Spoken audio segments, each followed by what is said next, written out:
Hello, viewers, and welcome back to another episode of Seasonoge Anime Spotlight, the show where I look at the queer characters of each season of anime and talk about them as they are in the first 4 to 5 weeks of the winter season.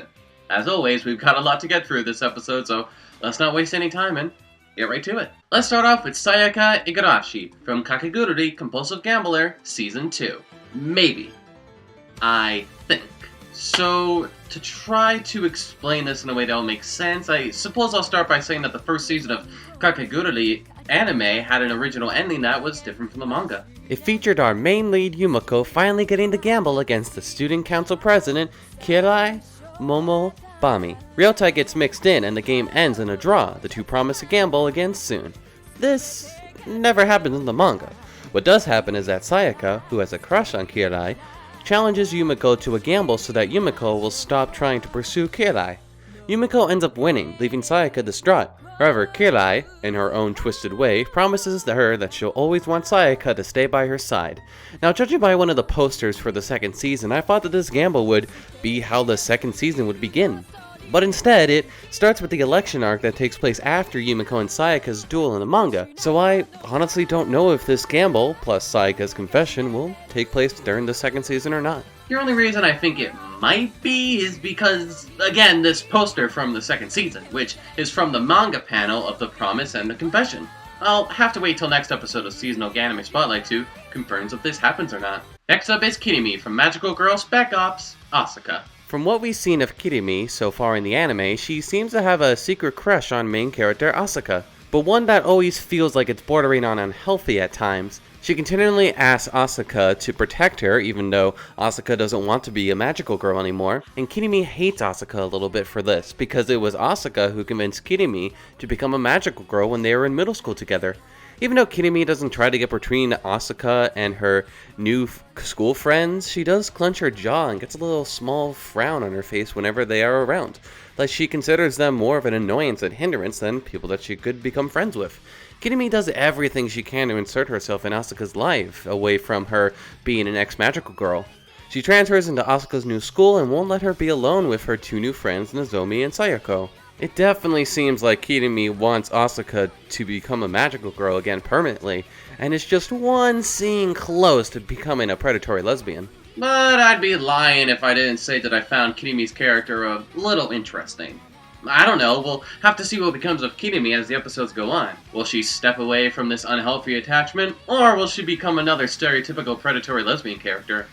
We'll have to wait and see. Next up is Shinjiro Anyo from Boogie Pop and Others. In the second storyline of the anime, we are introduced to Shinjiro, who has found himself falling in love with the new transfer student, Masaki, at first sight. And the anime conveys this in a very similar way to Masaki's own love towards Anna. Unfortunately, Shinjiro doesn't know how to process these feelings, and it soon turns into resentment.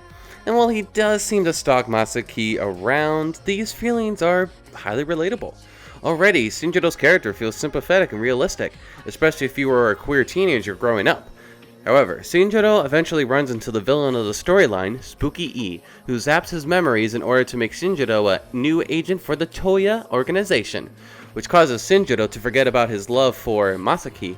Thankfully though, he is soon saved by the titular character Boogie Pop, who encourages him to get his emotions back by going on a date with a girl that recently confessed to him. But since Shinjiro doesn't seem to remember anything before his encounter with Spooky E, I really hope this doesn't mean that Shinjiro has been fixed from his attraction to the new male transfer student. And it would be fine if Shinjiro was bisexual or pansexual, but the anime doesn't convey this in any way. To be fair though, it is still early in the story to tell if this will truly stick, especially since when we see Shinjiro in one scene in the next episode, he always seems to be crying about losing something important. His love for Masaki. So we'll have to wait and see if Boogie Pop and Others does anything more with Shinjiro's character. And lastly is Mayako from Wata 10, An Angel Flew Down to Me. Okay, so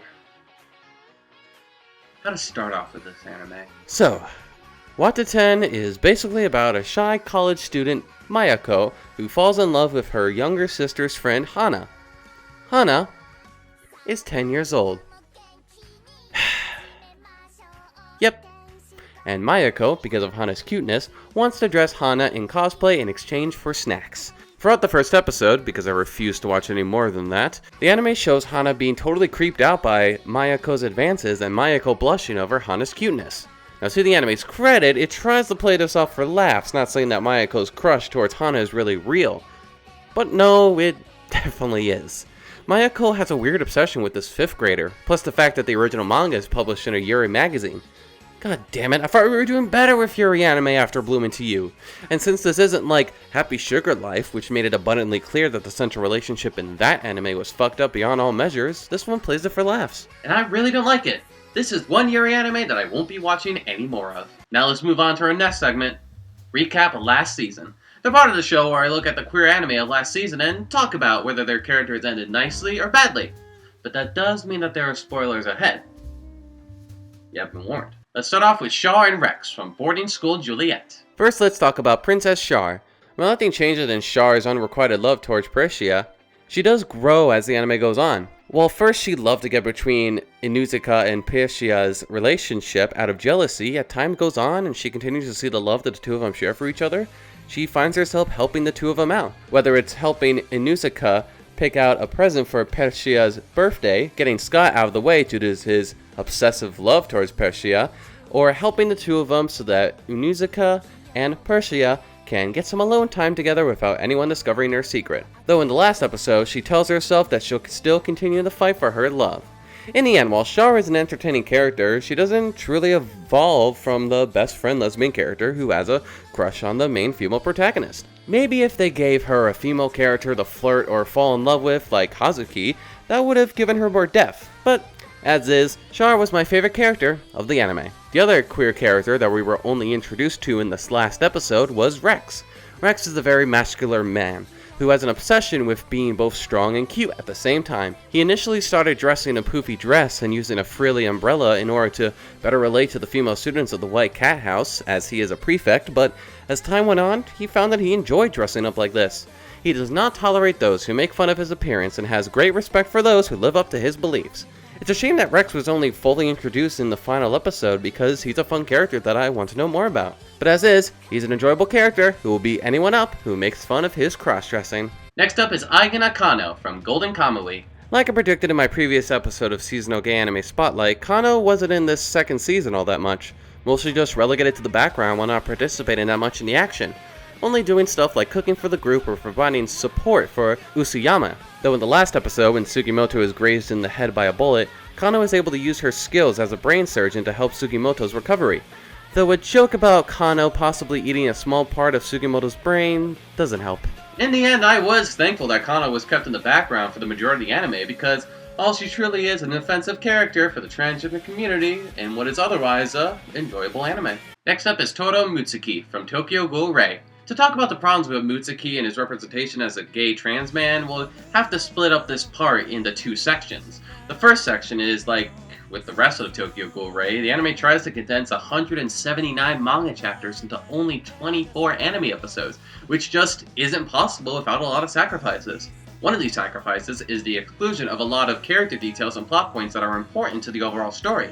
This includes Mutsuki. In the manga, it is said very early on that Mutsuki is a trans man, when Torso discovers this. Knowing this about Mutsuki's character from the beginning helps contextualize some things that didn't come through well in the anime.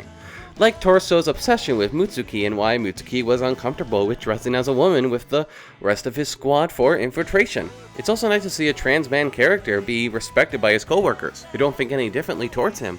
Especially Sasaki, who's the only one that knows that Mutsuki is transgender besides Torso. The point when the anime reveals that Mutsuki is a trans man is in its second half, and it comes the fuck out of nowhere in this adaptation, almost like a passing thought. There are two definitive characteristics to Mutsuki that make him who he is that the anime doesn't talk about or show all that much in clear detail. That Mutsuki is transgender and that it actually wasn't a ghoul that killed his parents, but Mutsuki himself, who suffered from heavy abuse from his father and neglectfulness from his mother. These are two very important aspects to Mutsuki's character, but in the anime's condensed and rushed plotting and characters, it doesn't make time to show these characteristics with as much detail as in the manga. Other parts of Mutsuki's character development is changed from the manga as well, like how when Torso kidnapped Mutsuki and almost tortured him to death, bringing back Mutsuki's memories of killing his parents, he killed Torso and ate him, using this power to fight a resurrected Amon. So without these cool moments of Mutsuki, we're only left with the bad stuff.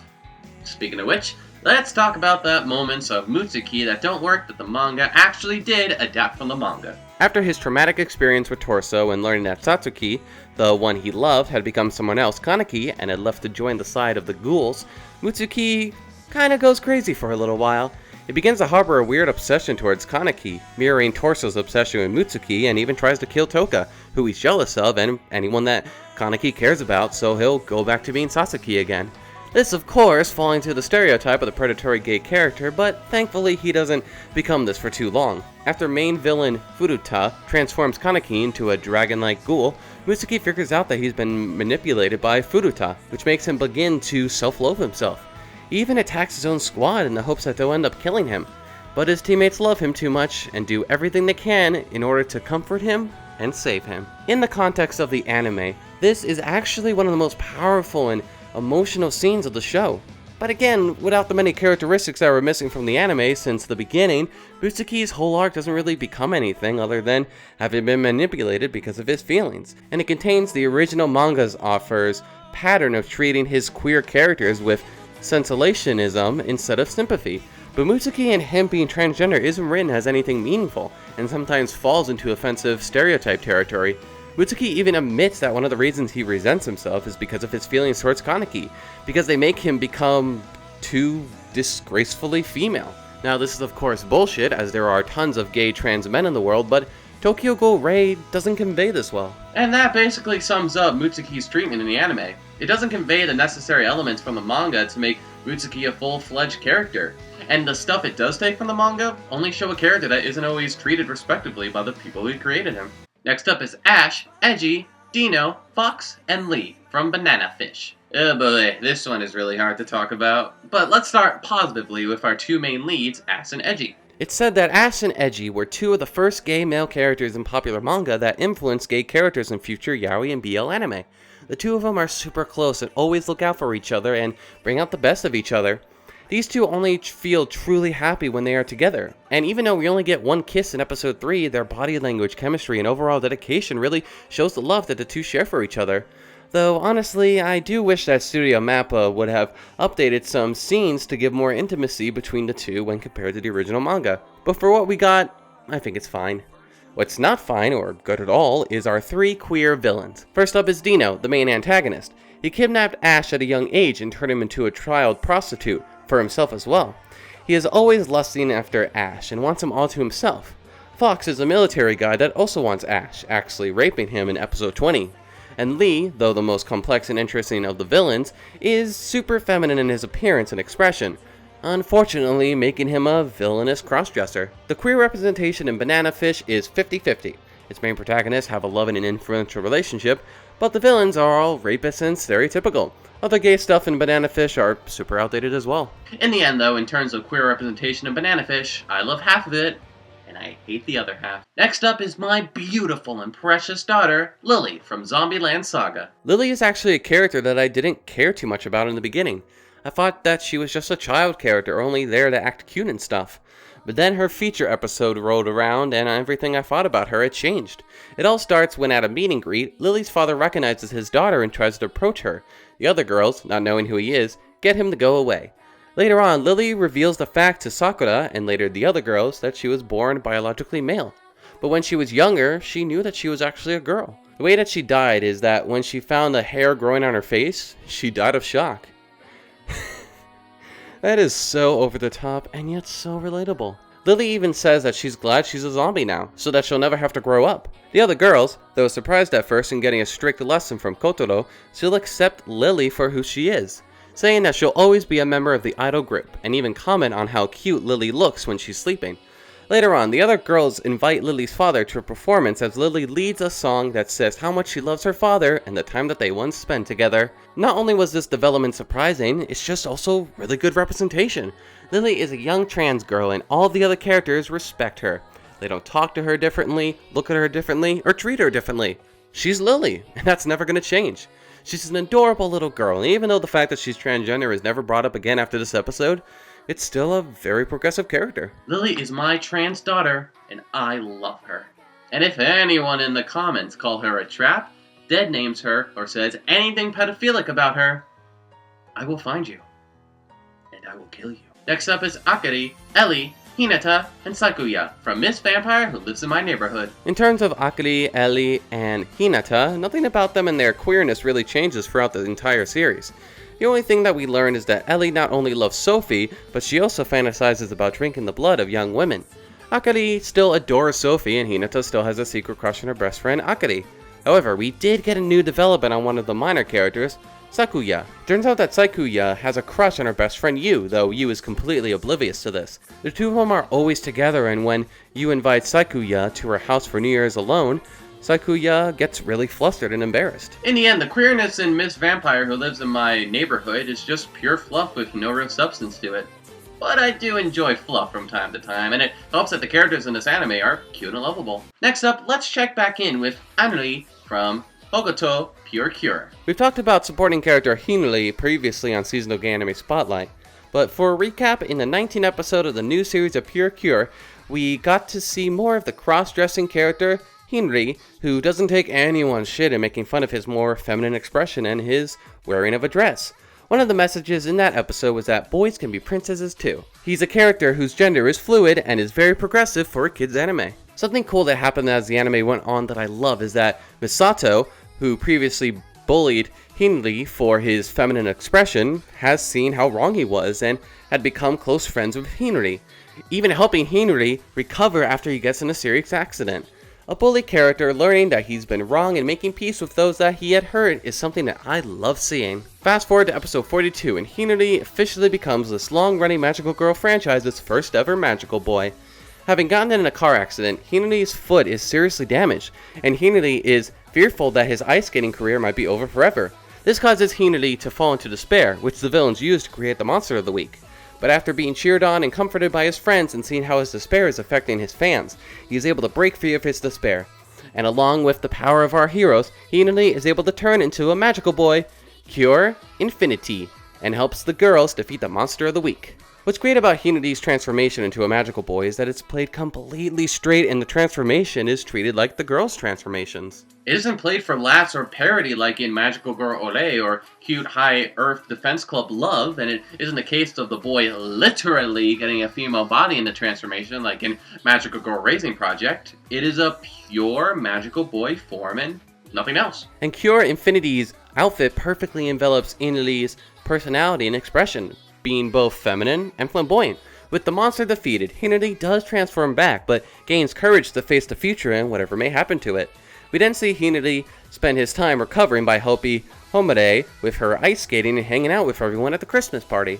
And then in the final battle against the main antagonist, the Pure Cure girls call on everyone's help to give them enough energy to defeat the bad guys. This causes everyone to turn to Pure Cure. Hinari turns into Cure Infinity again, and even Misato gets a Pure Cure form. They all shout, "We are Pure Cure. We can be who we want to be." Hinari's entire character is another big step in Pure Cure being a very progressive magical girl series for young kids. Mostly because I can see lots of young boys in Japan watching magical girl anime like Sailor Moon and Pure Cure and wishing that they could be a magical girl too. Well, with Cure Infinity, they can see a boy transforming into someone like a magical girl, letting them know that their wishes to be like the magical girls that they see on TV and look up to are not weird in any way. Hinari's character also helps emphasize this Pure Cure series' message of, you can do anything and be anything. That includes a boy becoming a magical boy, like the magical girls that we always see and dream of being like. And that's really progressive in my opinion. It'll have to be seen if the next series in the Pure Cure franchise will take another step in the series' progressiveness. And lastly is Yu, Toko, Sayaka, Riko, Mayako, and Maki from Bloomin' to You. Holy shit. This was my favorite anime of 2018, so I am very passionate about this anime and its queer characters, but where to begin? Let's start with our two main characters. The anime follows them as their relationship grows stronger and Yu starts to develop feelings towards Toko, but is unsure of how to process them. They do various couple things together, like kissing and making out, holding hands, cuddling, going on a date to the aquarium, all that good stuff. However, as the anime goes on, Yu becomes determined to help Toko realize that she doesn't have to become her older sister. Toko hates herself, but Yu wants Toko to realize that she is loved by her and many others. She does this by using the upcoming Student Council play to secretly help Toko heal. One of the things that I love about this couple is how consensual everything is. While Yu is unable to initiate a kiss or anything, Toko always asks if she can kiss Yu or cuddle with her. When Toko decides to use tongue in their kissing at one point and Yu is surprised by it, Toko immediately stops, thinking that she might have went too far. But Yu assures her that she didn't hate it, she was just surprised by it. In the end, Yu and Toko are a consensual lesbian couple that do their best to heal each other to become better people. There is nothing problematic about this relationship. It is all real and believable. Partway through the anime, we learn that Sayaka, Toko's close friend, is also a lesbian and has an unrequited crush on Toko. In middle school, Sayaka was asked out by an older girl. The two went out and shared some intimate moments together. However, after Sayaka's senpai graduated middle school, the two lost contact. The senpai later approached Sayaka, breaking their whole relationship off, calling it not real and just having fun. This causes Sayaka to develop some internalized homophobia, causing her to go to a co-ed high school, but she couldn't stop herself when she started to fall for Toko. Now, while Sayaka stays close to Toko, she never expresses her feelings for many reasons, thinking this type of love isn't real. This all changes though when she discovers that her teacher Riko and the owner of a cafe, Mayako, are in a relationship. From that point on, Mayako becomes Sayaka's mentor, teaching her how to get through life as a young gay teenage girl.